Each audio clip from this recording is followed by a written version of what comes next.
What is up, my YouTube family? Welcome back to my channel. If this is your first time here, then it's just welcome to my channel. Now welcome back. Go ahead and hit the subscribe button because you will not be disappointed. Now, before we get into today's video, I want to let you know that today's video is sponsored by Care Of. This year, I really prioritized my overall health over just about everything. I've basically become my latest passion project, and vitamins have played a huge role in that. But honestly, it's been a little bit of a struggle, okay? Between keeping up with what vitamins cannot be taken together versus ones that should be taken together to help the other absorb a little bit better, and lugging around this huge pill case. It's been a lot. Okay, and honestly, Care Of could not have reached out to me at a more perfect time. They are a subscription service that ships high quality personalized vitamins to your door every month. You take a short in-depth quiz about your health goals, then get personalized recommendations based on your answers. And I like that you can update your goals if and when they change. And not only are the vitamins personalized, the packaging is personalized as well. It has my name on it, so it does feel very personal, very much making mother feel like the only one. The packs are also compostable, and if you follow me on Instagram, you know that I am re-embarking on this indoor plant journey. We're not going to discuss what happened to the last house plants. Honestly, I cannot wait to compost some of these little packs and feel like I'm doing a service to the environment. Now, because I have been losing weight lately, skin elasticity is a major concern for me. So for that, they recommended collagen, which comes in a powder form. They also recommended probiotic packs for digestion and overall gut health, because it's not that I can't leave the dairy alone. The dairy won't leave me alone. Another concern of mine was my energy level. For that, they recommended rhodiola. I'm also actually preparing to embark on an intentional hair growth journey. So hair and nails was my last and final concern, and for that, a multivitamin with iron. Now, I've just recently began taking this particular brand, but I've already noticed some very significant changes in my regimen. For one, it has completely eliminated the worry of vitamin compatibility. The vitamins themselves are not huge, and the packaging isn't huge either. It's super compact, so it takes up minimal space, and I keep them right here next to Blue and Bella supplements because, you know, health is wealth, even for them. Once again, thank you, Care Of, for sponsoring today's video. Visit their site, takecareof.com, linked in the description box, to complete the quiz and find out what is recommended for you. You can also use my code BrittneyV50 for 50% off of your order, which is an amazing deal because it's already very affordable. And they even have prenatal vitamins for you 2-in-1 girls. Now, without further ado, let's get into today's video. Today's video is a video on Robert Lee Yates, and it was requested to me, Don B, whose last name that I'm pretty sure I cannot pronounce, okay? I saw the name, I did a quick Google search, and this came up, and I said, oh, this is gonna be a wild one for sure, and indeed it was. So thank you, Don, for your suggestion, and let's talk about it from the beginning. Now, Mr. Robert Lee Yates was born on May 27th of 1952, making him a Gemini, and I understand it's almost y'all season. So everybody else, let's just mentally prepare. And we haven't discussed the deep, dark secrets of the Geminis in a while, so, you know, I don't want to hear no complaining. Now, he grows up in Oak Park, Washington, in a middle-class family. But before we get into his childhood, let's take it back a little bit to the history of their family. In 1945, just 7 years before little Robert is born, his grandmother murders his grandfather with a double-edged axe, very much giving Candy off that Hulu show, you know? She does so by ambushing him in the middle of the night, and Robert Lee Yates Sr. was present at the home at the time. He actually hears the commotion. It wakes him up, and he goes to investigate and finds his father clinging to life and his mother silently sitting in a chair staring blankly into nothingness. Now, this was reportedly the result of a mental break. After birthing and struggling to raise 11 children on her own while her husband was away at work, which unfortunately for her was most of the time. I didn't see anything about abuse or infidelity having anything to do with her psychotic break, just the stress of her daily life. And of course, there's other, variables that could have been present that we're unaware of that contributed to her psychotic break. But y'all, if you ask me, birthing and raising 11 kids on your own, that's enough. Because they decide that this was like a mental issue versus her just being an evil person, they decide instead of sending her to jail to send her away to a mental hospital where she lives out the rest of her days. But get this, She stays in the hospital for 7 years before she passes away. And then that same year, Robert is born. Now, because this is something that the Yates family rarely speaks about, they don't really like speaking about it for obvious reasons. Over the years, it eventually just becomes a family secret that some might know, but not too many people know. And then when they talk about it, it's only done so via whispers in the shadows. As for little Robert Jr., he is described as a very good kid, very mannerable, never getting into any trouble. His father, Robert Sr., is an elder at Oak Harbor's Seventh Adventist Church. And the two of them have an amazing relationship. They are very, very close. The relationship is a very loving one. It's a very open one. They spend a lot of quality time together bonding, doing father-son activities, and talk about almost everything. Now, Robert Sr. is under the belief that his son feels like he can tell him anything and that there are no secrets between them. But little Robert is harboring a terrible secret. He has unfortunately endured molestation from one of the neighborhood boys who was 5 years older than him. The older boy afterward had threatened him to never tell anyone. And so out of that fear, he keeps this from his father, fearing that he would suffer some consequences if he told him. Robert Sr. also coaches Little League Baseball, and so of course as soon as his little junior is old enough, he puts Robert Jr. on the team. And the two of them love this because not only does it give them more time to spend together and something to bond over, Robert Jr. is actually really, really good at baseball. He loves to play. He loves the fact that this makes his father so proud of him. He plays all the way up until his senior year in high school. Now, outside of his relationship with his father, he really lacks social relationships with other people. He's not very outgoing, and although pretty quiet, he's not necessarily shy either. It's as if he doesn't really have any interest in developing any social relationships with the other children, and that could probably have something to do with the fact that he is an only child. There's not a whole lot of information about his relationship with his mother, which I found to be kind of odd. But I did find several reports that claim that they did not have the greatest relationship, and that was largely due to the fact that she was very domineering. She also passed away while he is in high school. And Robert Jr. understands that times are hard, so instead of sitting around begging for money or being upset that his father does not have a whole bunch of extra money, he goes out and gets himself a little job mowing lawns in the neighborhood. He does this on the weekends and after school, and during the summertime, he harvests peas for a local farmer. Overall, the Yates are a very respected little twosome family within their community. They are the ideal neighbors. They are known for their kindness, their generosity, and good faith. Now, after high school, Robert Jr. attends college for 2 years, earning himself an associate's art degree in general studies. And while most of his peers spend their college free time attending parties and having fun, joining fraternities, different clubs, drinking and all of the things, Robert keeps a neat appearance at all times and opts to spend his leisure time with his friend Al, hunting, fishing, and hiking. He was very much into the outdoors.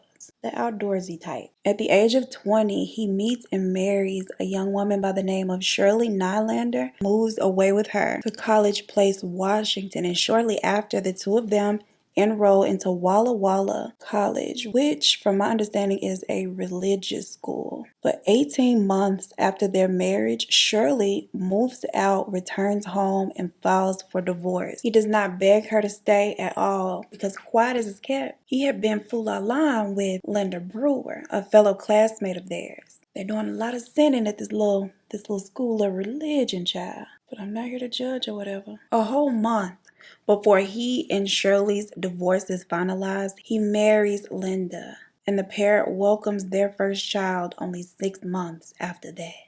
So either the child wasn't done baking, or the child was already baking at the time that Shirley packed her things and left. And then Robert decides to pursue a different passion of his and enlist in the U.S. Army with plans of becoming a pilot. But that is not the only passion of his that he is actively pursuing. He has drilled a hole in the attic wall so that he can watch the neighbors make love. And when Linda finds out what her husband has been up to, she immediately packs her bags and leaves him. It takes him 36 days and nights of pleading and begging and crying before he is successful and convincing Linda to return home to him and give their love another try. But just a few years down the line, the semi-married couple hits another bump in the road that results in Linda once again packing up all of her belongings as well as their now 3 children and leaving him. Now, after this, she does return to Robert again, but not with the hopes of them repairing their marriage and living happily ever after.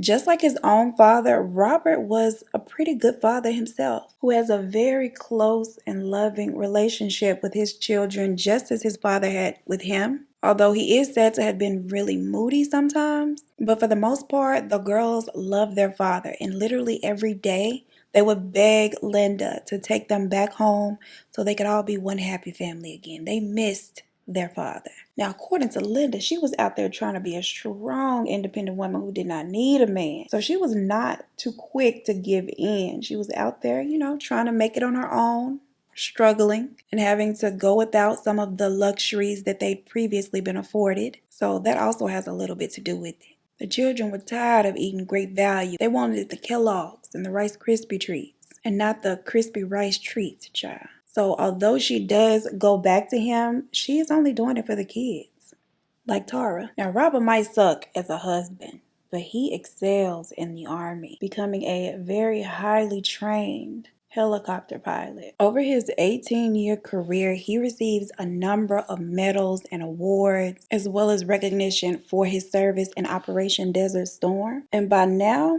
as far as his personality and social skills, he's begun to really open up and come out of his shell. Former colleagues of his recall him being a very knowledgeable and efficient pilot, but also one that drank very heavily in social settings and did not mind showing his ass when he does so. Literally. He was known for attending the functions, having a little bit too much to drink, and then mooning the women. He would also spend most of his little night flirting with the girls, telling them that his name was James Bond, 007. Now, regardless of how well you know Robert on a personal level, there's one thing that everybody knows about this man.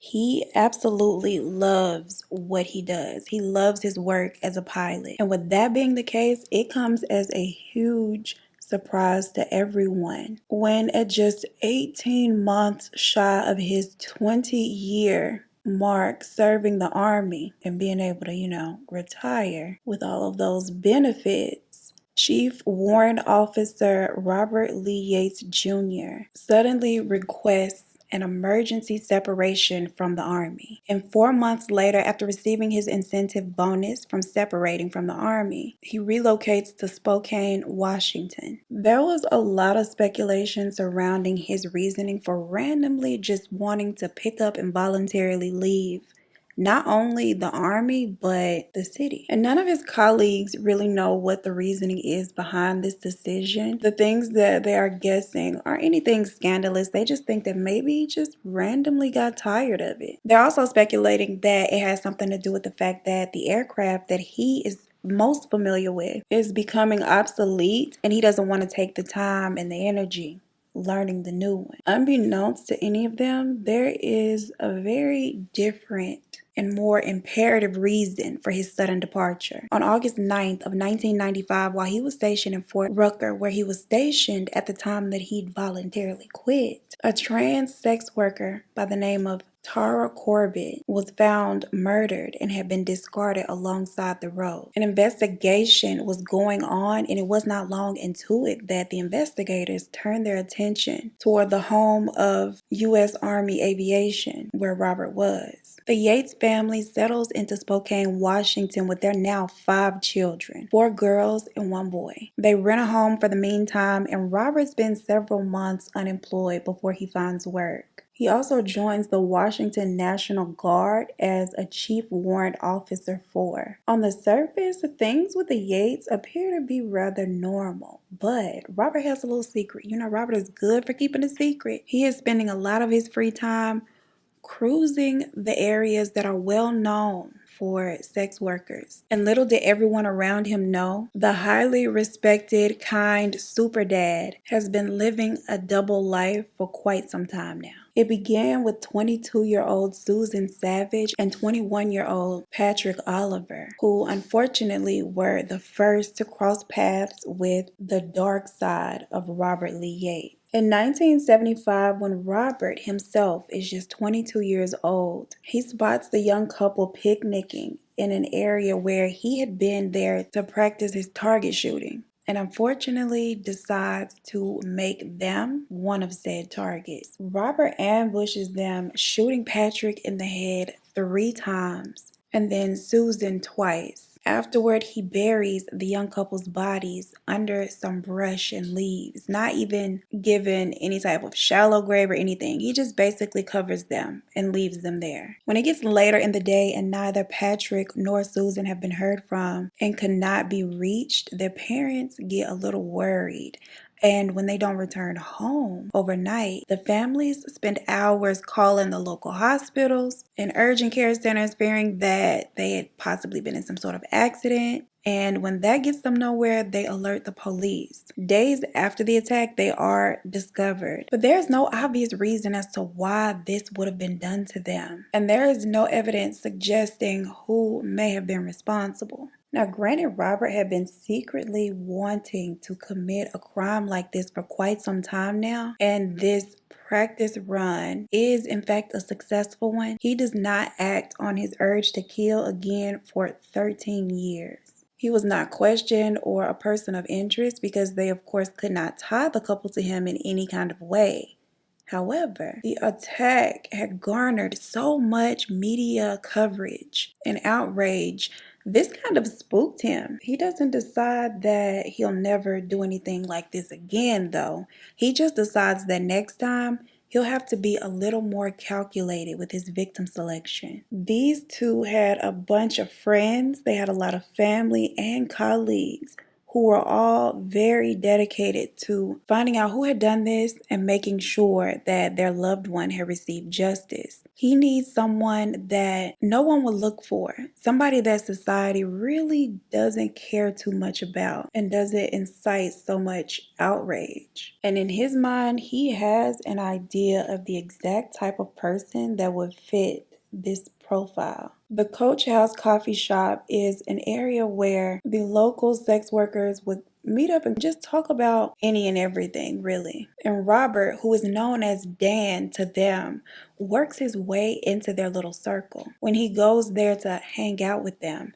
he just sits quietly, listening and studying. Now, in the meantime, he does solicit some of the services of these girls, and he presents as a very nice guy. So it doesn't take a long time for them to become really comfortable with him. He appears to be harmless. He always pays and he always tips really well. He comes off as polite, very passive, and overall just pleasant to be around. And some of the girls describe him as emotionless. When any of the girls needed a ride somewhere, even if, he had not made any adult exchanges with them, he give them a free ride just to help them out, not expecting anything in return. And to them, he is a reliable and safe regular. Some days he would pay the girls for no-touch dates where he just wanted them to go get him a little crack cocaine. So the girls that he does have relations with, he is very intimate with them. Like, he caresses them and holds them in ways that feels more like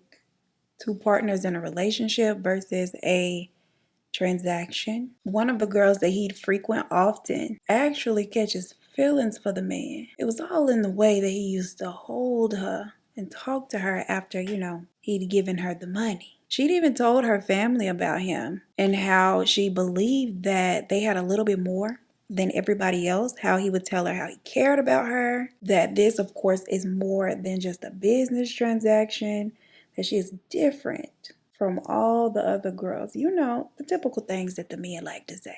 For the girls that dated Robert, there was a passion with him that did not exist with their other paying customers. Robert likes to cuddle, okay, and pillow talk. All right, I had to check out for a second because I've never had this happen to me. I don't know what's going on, but recently I've been using the Eyelure lash glue, and I've actually been liking it more than the duo that I typically use. But child, for whatever reason, I don't know if she don't agree with the formula of this green liner, she would not adhere to it. It was literally drying on top of the eyeliner, and then the lash would just go to hanging girl, literally not stuck down anywhere. What the hell that's about, I don't know. But back to the story. What none of them know is that Robert has intentionally planted himself into their world with a mission in mind, and as soon as he is comfortable testing out his theory about this particular type of victim, he does.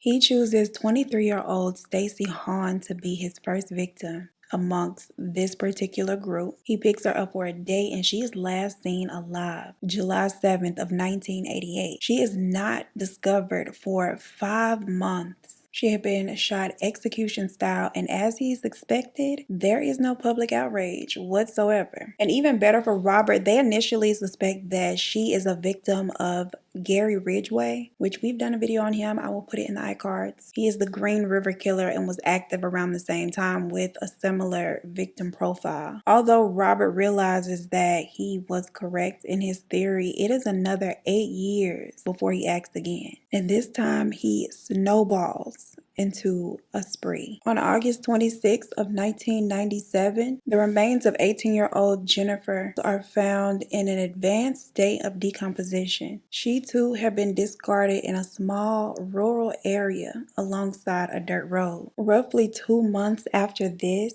29-year-old Darla Scott is found in a similar state, also discarded along Hangman Valley Road. Now, this particular victim of his had been buried in a shallow grave, and her head had been wrapped with plastic bags. She had been shot execution style twice. From here on out, the time between his crimes just gets shorter and shorter. About 4 weeks later, 24-year-old Melinda Mercer is located, and she too had been discarded after being executed and having her head wrapped in plastic after the fact. By now, Robert has completely proven his theory to himself that sex workers do not garner the same amount of support and empathy from the public as Patrick and Susan had, which is terrible. Less than 2 weeks later, 36-year-old Sean Johnson is discovered on the exact same road that Darla had been left on. The MO does not change. The only thing that was different about this particular crime versus the ones before it is the fact that semen is extracted from the victim. 8 days later, on December 26th of 1997, 31-year-old Laurel is found in a gravel pit right near the same area, very close to Hangman Valley Road, and she had been dumped there with another one of his victims, 39-year-old Sean McClanahan, both of them suffering the exact same fate as the women before them, including the semen samples. From each crime scene, they collect DNA samples, and the problem is the DNA is not able to be linked to anyone who is currently in the system. The only thing that they're successful in determining is that the DNA found matches each other, meaning that the same person is responsible for all of them. They just have to find out who this person is. This time around, they also collect fibers from the crime scene. Now, they don't know where these fibers came from, but they figured they would just keep them in the evidence stash just in case they had something to compare it to later. February 8th of 1998, the remains of 41-year-old Sonny are discovered, this time in western Spokane County. The crime scene and the condition of the victim being the exact same as the previous. Over the next couple of months, 3 more victims are discovered with the exact same MO. Then 43-year-old Melody Murphy goes missing. Now, it is known that Melody had some issues with substance abuse, and it is reported that she is last seen on May 20th of 1998, but they have no luck at all finding out what had happened to her after that day or on that day. But investigators believe that whoever was responsible for all of these victims that were turning up more than likely is the person responsible for her disappearance, and that she too would turn up over time. They do find it rather odd that she does not turn up near his typical dumping grounds, but they attribute that to the fact that he probably decided it was time for him to switch it up a bit, fearing that he was being watched. The truth of the matter, though, is that in this case, Robert makes the decision to keep her close to him. He takes her home in the middle of the night and buries her at the family home, right outside of his bedroom window. Something about the idea of her being there and literally no one knowing but him was rather pleasing to him. He liked that. It was as if his double lives and his second persona were now in plain sight and still no one could see. For him, that was very satisfying. By 1998, Linda has begun to notice that something is taking up a lot of her husband's time. Something has his attention and has had it for quite some time now. Before confronting him about it, she sits back and just observes his strange behavior. And one of the things that she finds very strange is the fact that he burns their credit card statements. He just tosses them right into the fireplace.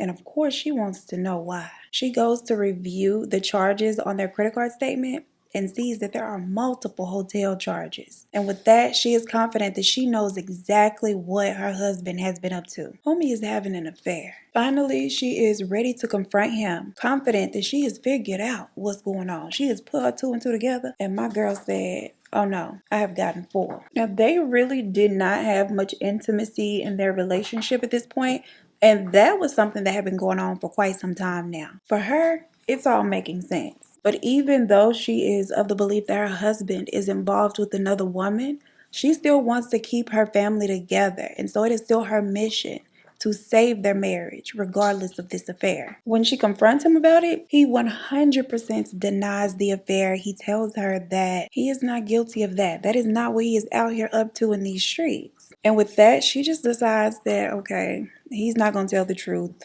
So I'm just going to drop it for the time being. On August 1st of 1998, Robert picks up Christine Smith, and the two agree that she will fillet him in exchange for $40. And instead of getting a hotel because the block is hot and Miss Mama's at home is watching the credit card statements, this has to be done in his car, which the two of them agree is perfectly fine with them. He parks the car in a secluded area. And of course, by now, Christine has heard of all of these women losing their lives.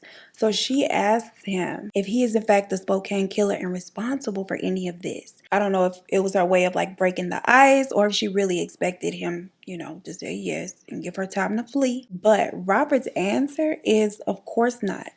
He is a father with 4 daughters himself. He would never do any of this to someone else's daughter. Robert sounds so genuine that she believes him and she just begins to do what she was brought there to do. But a few minutes into the act, Robert pulls out a gun and shoots her in the head. Shockingly, the bullet only grazes the side of her face and she falls back, not even realizing that she had been shot. She thought in that moment that she had been hit really hard with either his hand or an object. Now, regardless of what he had hit her with, she was not about to stick around and be hit again. So she gets out of the car and takes off on foot. It is not until she receives medical attention that she learns that it was actually a bullet jar that hit her in the head, not a blunt object or somebody's balled up fist. But unfortunately, she does not have enough information. She doesn't remember enough about him, like how he looked in the car or the tag number, anything like that, to help identify the man. Meanwhile, investigators have the forensics teams retrieve every little piece of evidence, every little piece of DNA that had been extracted from both the previous victims and the crime scenes. And this evidence consists of course, his DNA, tiny acrylic fibers, and grass that was not belonging to the area around where they had been found. They are relying on their guy to slip up literally any day now, because obviously he is becoming quite reckless and careless in his endeavors. Roughly 4 months later, they look up when they pull Robert over and he is in the car with a known sex worker. They ask him what is he doing with her, and he tells them that she's actually the daughter of one of his friends and he had only picked her up as a favor to his friend to give her a ride somewhere. What she does for a living is none of his business, and he had no knowledge of that. And she is just sitting there right in the passenger seat like, Bella, really? The car that the latest victims had reportedly been seen getting into for the last time is a white Corvette. Because he is sitting here in this car with her in a Honda Civic, the police officer allows him to go, but he does make a note of the incident. Shortly after this, the police compile a list of all of everyone who owns a white Corvette and cross-references that list against the list of people who had all been stopped by police within areas where sex workers were known to work. And only one name on both lists, Robert Lee Yates Jr. And it turns out that that incident where he had been spotted in the Honda Civic was not even the first time that he had been pulled over in one of the areas with one of the girls in his car. He had been stopped one time before with one of the girls in September the year before, and that time he was driving a white Vet. Investigators pop up on Lil Robert and let him know that he had come up on their radar during their investigation, but they also tell him that he is not a person of interest. They just have a few questions. They also tell him that, he doesn't have to answer these questions and he is free to leave at any time. He agrees to be interviewed by them, and of course, they instantly go to question him about the 2 instances where he had been pulled over with a known lady of the evening. For the most recent woman in the Honda Civic, he sticks to the story of knowing her father and just giving her a ride as a favor to him. As for the first girl, she was a co-worker of his. He didn't know she was, participating in extracurricular activities outside of their 9 to 5. They then ask him the women's names. If this is a co-worker of yours and the daughter of a friend, surely you know their names, right? Robert is unable to provide them a name for either one of them. At this point, they let him know they don't believe his story. They are not buying it at all. But he is adamant that he is telling them the truth. When asked about the white Corvette and told that, he had been seen picking up some of the ladies who had not been seen alive since, he tells them that, yeah, once he owned a white Corvette, but he sold that Corvette a long time ago. So maybe the person that purchased the car is the one responsible for all of this and just got him out here looking like the bad guy. When they ask him to provide a DNA sample, he tells them that he's not opposed to it, but he'll have to think about it. And at this point, he's ready to go. And he'll get back to them as soon as he decides whether or not he wants to give that sample. Child, they should have just held him down and ripped out a little piece of his hair. But I guess that goes against his constitutional rights or whatever. So that's why I can't be a cop, I guess. After speaking with him, they go and locate the woman who was riding with him in the Honda Civic. The daughter of his friend, she flat out debunks the story that Robert had given them. She is like, he don't know my daddy. I don't even know my daddy. Okay? No, that's what I would have said. She admits that she was there to do a job. He had solicited her services, and that was the sole purpose of her being in the car that day. Now, granted, he had lied about knowing her father. One thing that he had told the truth about was the fact that he did in fact sell the white Corvette. They are successful in tracking down the new owner, and when they do, they ask for his permission to collect fibers from inside the car. He of course has no issue with that, and just as they had suspected, these fibers come back as a match to the fibers that had previously been collected from one of the crime scenes. And after an extensive search of the vehicle, dried blood is found underneath the passenger seat. That blood is collected and able to be positively traced back, matched to one of the victim's parents. And in addition to all of this, a little white button is found underneath the passenger side seat, and it matches the same shirt that they have found Jennifer Joseph in. Finally, they have enough evidence to make an arrest. I don't know why I like packing my powders on like this and then blending them out. I love it though.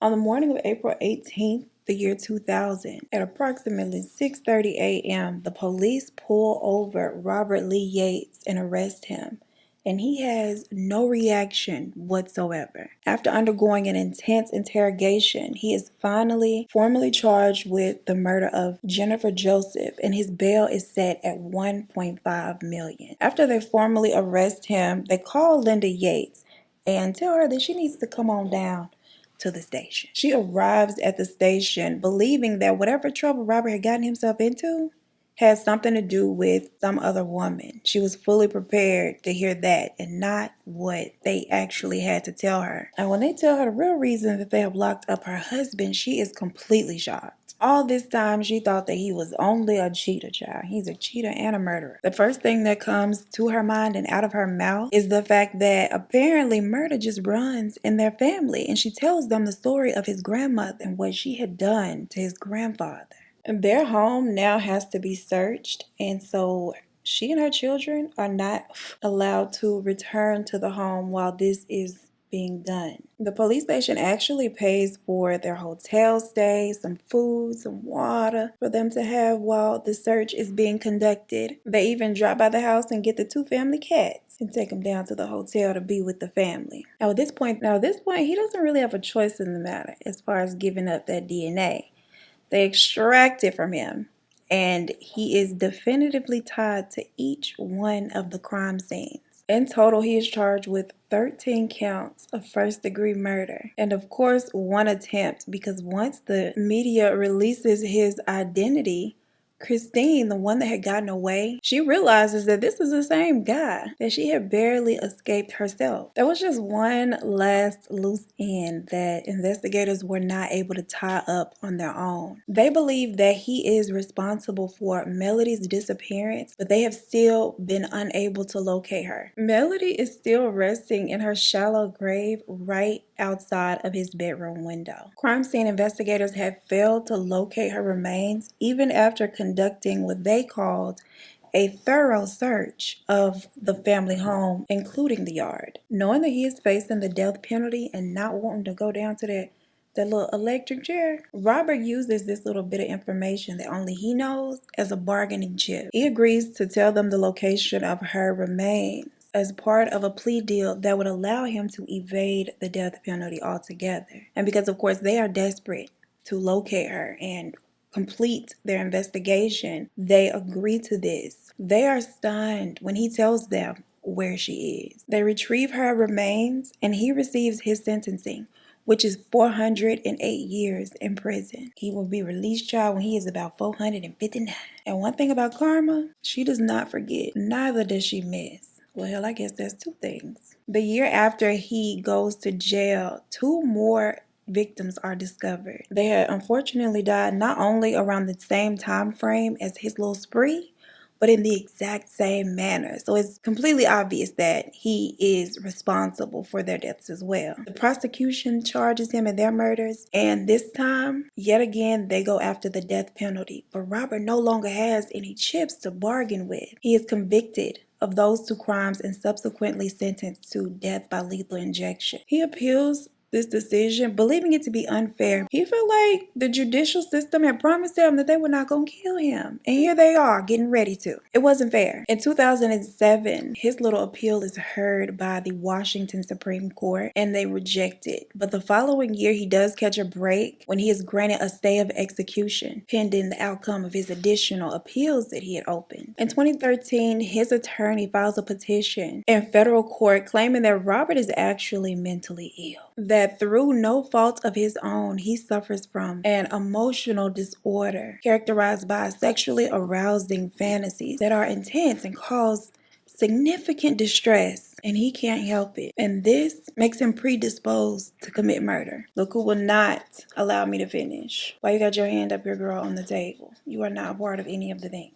Robert remains on death row at the Washington State Penitentiary, and Washington's governor decided in 2013 that no death warrants for anyone despite the crime that they committed would be signed while he is in office. Meanwhile, Robert continues to sit and rot while his appeals are consistently being denied. So hopefully they continue to be denied, or the governor is no longer in office soon. And as for Robert Lee Yates Sr., he is just as shocked as everyone else and struggled to come to terms with who and what his son really was. I'm done.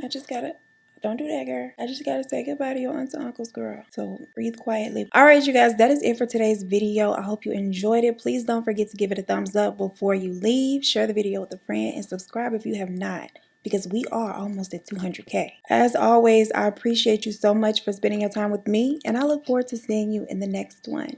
Peace.